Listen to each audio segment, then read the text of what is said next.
नमस्कार। हम कौन हैं और हमें कहाँ जाना है ये आज तय करना है। और इसलिए मैं छोटी सी कहानी से कहूं, जब भगवान कृष्ण कुरुक्षेत्र में अर्जुन को कह रहे थे कि ये तेरे को कुरुक्षेत्र की लड़ाई करनी, अर्जुन उठ और तू धनुष बाण उठा ले। अर्जुन ने देखा सामने सभी तो मेरे भाई बहन हैं, मेरे ही आप्तजन है, मेरे ही मामा है, मेरे ही चाचा है, मेरे ही काका है, मेरे ही बड़े भाई है, मैं उनके साथ कैसे लड़ूं।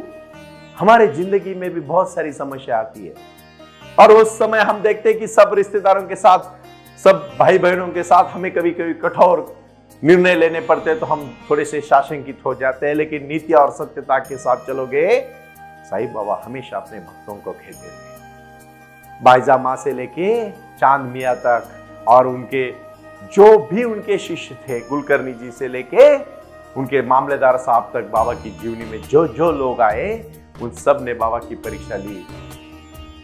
उन्होंने देखा, जाना, और जब बाबा की उनको अनुभूति आने लगी तो एक एक अनुभूति को मैं आपके सामने साझा करूंगा। यह आज की अनुभूति है, कर्मयोग की अनुभूति। मुझे खुद मेरे जीवन में आज मैंने जो तय किया, बाबा ने जो मुझे आशीर्वाद दिया, वही मैं एक अन्न, वस्त्र, निवारा, रोटी, कपड़ा, मकान, शिक्षा और आरोग्य के प्रति मैं कटिबद्ध हूं।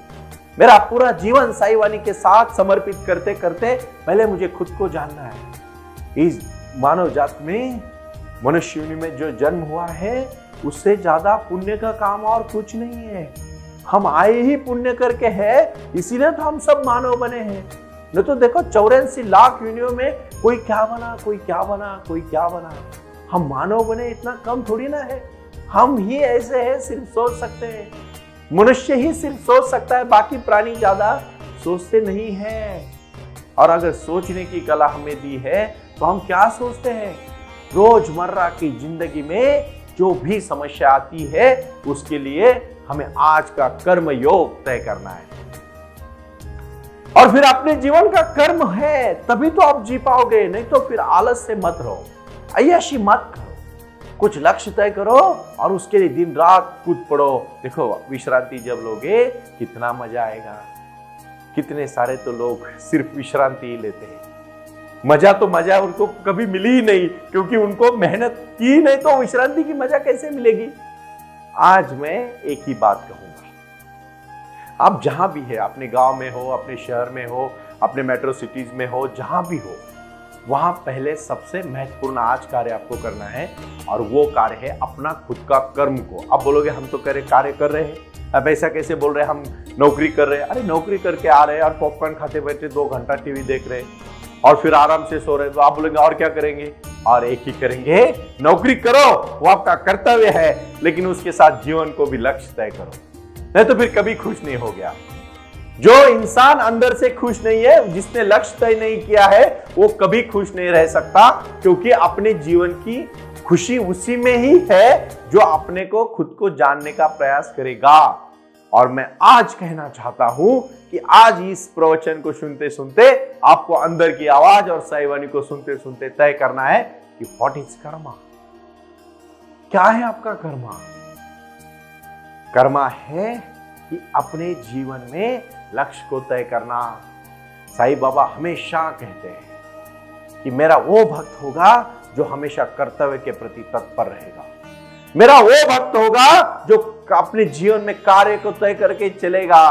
और इसको कैसे तय करना है ये मैं कर्मयोग से आपको सिखाने वाला हूं।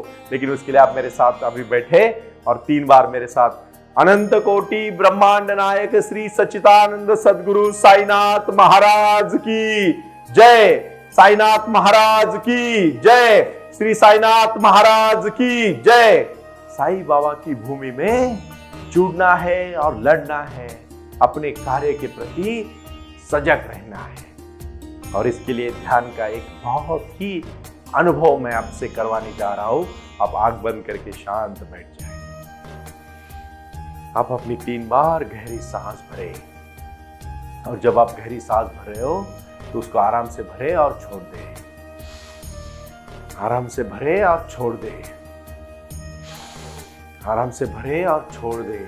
आप सजगता के साथ आंख बंद करके है, आपने पूरी आंख बंद की है, क्योंकि आंख बंद करने से ही ऊर्जा को आप अंदर ही महसूस कर सकते हो। और उसके बाद आप रिलैक्स हो रहे हो, पूरी एक्जिस्टेंस आपको सपोर्ट कर रही है, पूरी नकारात्मक शक्ति को आप बाहर फेंक रहे हो और सकारात्मक शक्ति को, पॉजिटिव थिंकिंग को अपने अंदर डाल रहे हो। वो हर सांस जब बाहर जाती है तो नकारात्मक जो भी सोच है बाहर जा रही है, जो बुरे विचार है बाहर जा रहे हैं, और जब सांस अंदर ले रहे हो तो अच्छे विचार मन में आ रहे हैं। दोनों विचारों का मिलाप आपको करना है, क्योंकि किसी ने बहुत सही कहा है, जो हम सोचेंगे वही हम पाएंगे। जो हम हमेशा चिंतन करते हैं वही हमारे जीवन में हो जाता है। इसीलिए आपका चिंतन बहुत सही और सटीक होना चाहिए और सकारात्मक पॉजिटिव थिंकिंग के साथ साथ अध्यात्म से जुड़ा होना चाहिए। इन्हीं बातों को तो कहते हैं ना जीवन। जीवन बहुत आसान है अगर शांति से जियोगे, लेकिन उसको अगर कॉम्प्लिकेटेड करोगे, समस्या के साथ जोड़ोगे तो आपके जीवन में जरूर समस्या आएगी। क्योंकि भाई और बहनों, एक बात कभी मत भूलना, जो आप आज कर्म कर रहे हैं उसी प्रकार आपका कल का भविष्य बनने वाला है। और इसीलिए मैं फिर से कहना चाहता हूँ, आपका आज का कार्य आपका कल का भविष्य है। अगर आप आज गलत काम कर रहे हो तो कल आपका भविष्य भी खराब है। अगर आज आप बहुत मेहनत करके, कड़ी मेहनत करके, सच्चाई के राह पर चलते, सत्य के साथ जुड़ के अगर कुछ अच्छा कर रहे हो, भले कुछ दिनों के बाद मिलेगा, लेकिन फल जरूर मिलेगा। ये नहीं है बड़ी बात कि फल कैसे मिलना है। हमने शुरू किया ऐसे ही प्रयास साई वाणी ट्रस्ट का, और आज ट्रस्ट में हजारों करोड़ों लोग जुड़ गए और लोगों को दिशा मिल गई। मेरे तो जीवन का यही लक्ष्य है कि आपको आपके पद पे लाके छोड़ना, और आप अपने पद को अगर ढूंढ रहे हो तो मेरी मदद लेके आप जल्दी से ढूंढ सकते हो। कहीं भी आपको कहीं भी समस्या हो, उठाओ फोन और मेरे से सीधा संपर्क करो। 9604050607 9604050607 इस मोबाइल नंबर पे संपर्क करके आप हमसे आपकी समस्या है, आपके अगर कर्म के बारे में कुछ समस्या है तो हमारे साथ साझा करें, हमारे साथ उसके ऊपर खुल के बोले। क्योंकि बहुत बड़े बड़े लोग मैंने डिप्रेशन में देखे। डिप्रेशन क्यों आता है पता है? आपके विचारों को इतना तनाव देते हैं आप कि एक दिन आपका माइंड, जैसे आपका कभी कभी मोबाइल हैंग होता है ना, उसी प्रकार अपना शरीर और मन भी हैंग हो जाता है। फिर उसको स्विच ऑफ करना पड़ता है। स्विच ऑफ करना मतलब उसकी बैटरी निकाल देना। हमारे शरीर की बैटरी निकालोगे कैसे? फिर कुछ लोग तो जीवन में बहुत फ्रस्ट्रेट होकर सुसाइड तक पहुंच जाते हैं। मैं चाहता हूं मेरा देश सुसाइड फ्री इंडिया बने। यहाँ कोई भी जन्म अगर हमारे हाथ में नहीं है तो मृत्यु भी नहीं है। ऐसे गलत कदम मत उठाना और अपने कर्म को आज याद रखना। इसके आगे की जो 40 सीरीज होगी वो कर्म के ऊपर होगी। हम कर्म योग के साथ जुड़ेंगे। ओम साई राम।